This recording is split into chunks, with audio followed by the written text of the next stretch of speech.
આજે આપણે 1000 સુધીની સંખ્યા જ્ઞાન વિશે વાત કરવાના છે. તમારા ધોરણ 3-4 ના બાળકો સંખ્યાઓ વિશે અને તેની સ્થાન કિંમત વિશે શીખતા હશે, પરંતુ આ બાળકો મોટાભાગે ગોખણ પટ્ટીથી શીખતા હોય છે. આજે તમને માળખા દ્વારા તેમની વિસ્તૃત સમજ આપવામાં આવે છે. તમારા બાળકોને આ વિડીયો બતાવો અને સંખ્યા જ્ઞાન વિશે સાચી સમજ મેળવો.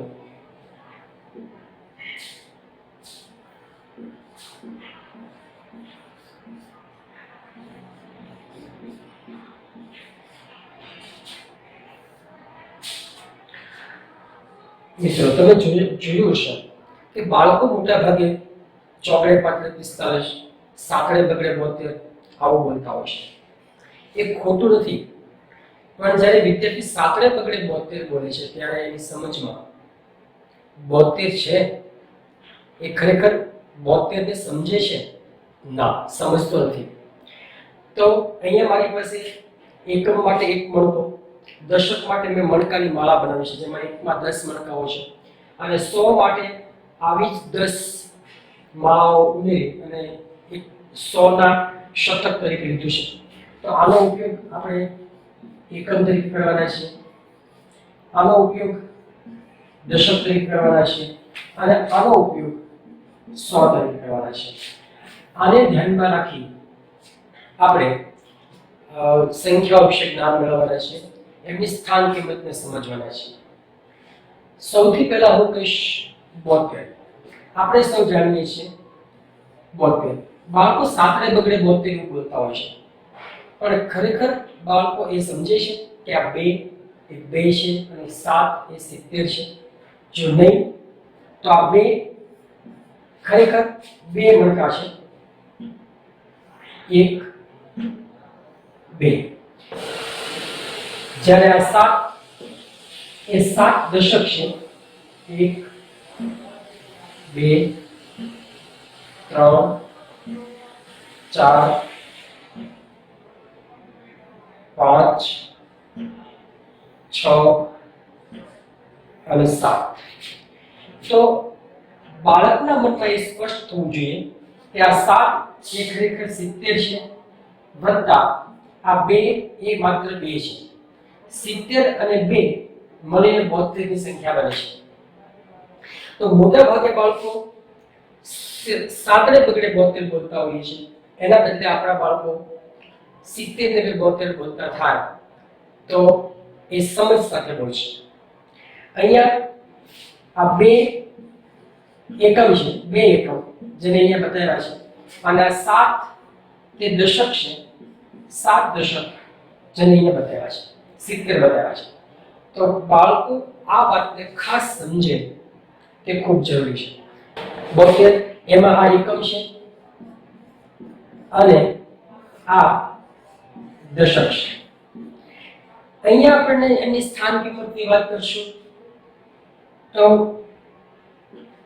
આમની કિંમત માત્ર 2 છે અને આમની કિંમત 70 છે, જે આપણે અહીંયા બતાવ્યા છે. 2 ની કિંમત માત્ર 2 છે અને આ 7 ની કિંમત આવા 70 મણકાઓ મળીને 10 મળીને 70 થાય છે.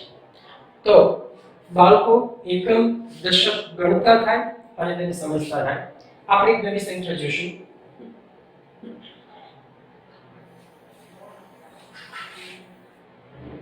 મિત્રો, 36 માં પણ બાળકો તગડે છકડે 36 ના બદલે 30 ને 6 36 બોલે તે જરૂરી છે. આમાં 6 એ એકમ છે, જ્યારે 3 દશક છે. અને એમની સ્થાન કિંમત જોવા જઈએ તો 6 ની સ્થાન કિંમત 6 થશે, 3 ની સ્થાન કિંમત 30 થશે. અને એને જો મણકા સાથે સરખાવીએ તો અહીંયા 6 મણકા આવશે. 1, 2, 3,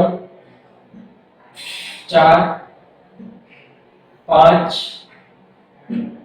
અને 6 એકમ. આવા જ 10 એકમ મળીને એક દશક બને છે. તો 30 માં આપણે 3 દશક લઈશું.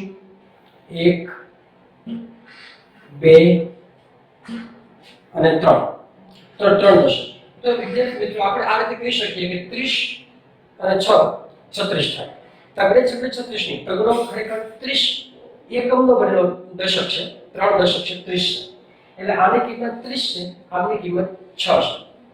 વિદ્યાર્થી મિત્રો આ જ રીતે આપણે 100 ને પણ સાથે લઈશું. 100 ને જોઈએ.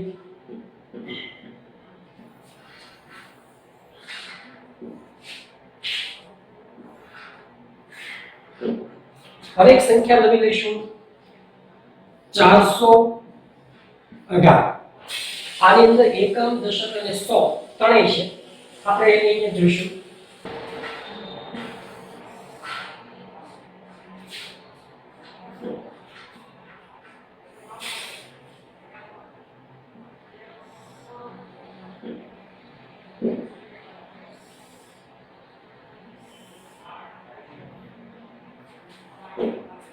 અહીંયા આપણે એકમ લખશું, અહીંયા દશકને સ્થાન આપીશું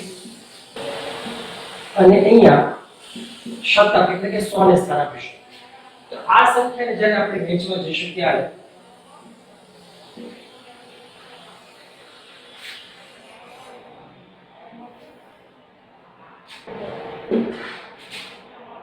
ચારસો 18 ને આપણે સ્થાન પ્રમાણે વેચીશું ત્યારે એના માટે આપણે અહીંયા લખશું 8 છે એકમમાં આવશે, દશક 1 છે જેમની કિંમત 10 થશે અને 100 4 છે જેમની કિંમત 400 થશે. વિદ્યાર્થી મિત્રો હવે આપણે એને એના મણકા પ્રમાણે ગોઠવીએ. તો સૌથી પહેલા 8 એકમ, તો 8 એકમની જગ્યાએ આવા 8 મણકા આવશે. 1 2 3 4. તો તમે અહીંયા જુઓ છો કે 8 એકમ તો આપણે 8 મણકા લીધા, 1 2 3 4 5 6 7 અને 8. હવે આપણી પાસે એક દશક છે તો આપણે એની સ્થાને 10 મૂકશું. આ દશકનું સ્થાન છે.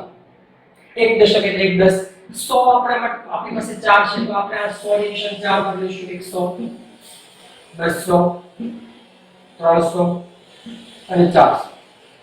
તો તમે જોશો કે આપણી પાસે 8 એકમ છે તો આપણી પાસે 8 એકમ છે તો આપણી પાસે આ 8 એકમ છે જે એકમ દર્શાવે છે. આપણી પાસે એક દશક છે તો આપણે આ એક દશક લીધો જે દશકો બતાવે છે. આપણી પાસે 400 છે તો આપણે આવા 4 શતક લીધા જે 400 બતાવે છે. તો વિદ્યાર્થી મિત્રો આ 4 ની કિંમત આવા 400 એકમ થશે, આ 1 ની કિંમત આવા 10 એકમ થશે અને 8 ની કિંમત 8 એકમ થશે, જેને આપણે અહીંયા વિસ્તારથી લખ્યું છે. હજી આપણે આગળ એક સંખ્યા જોઈએ.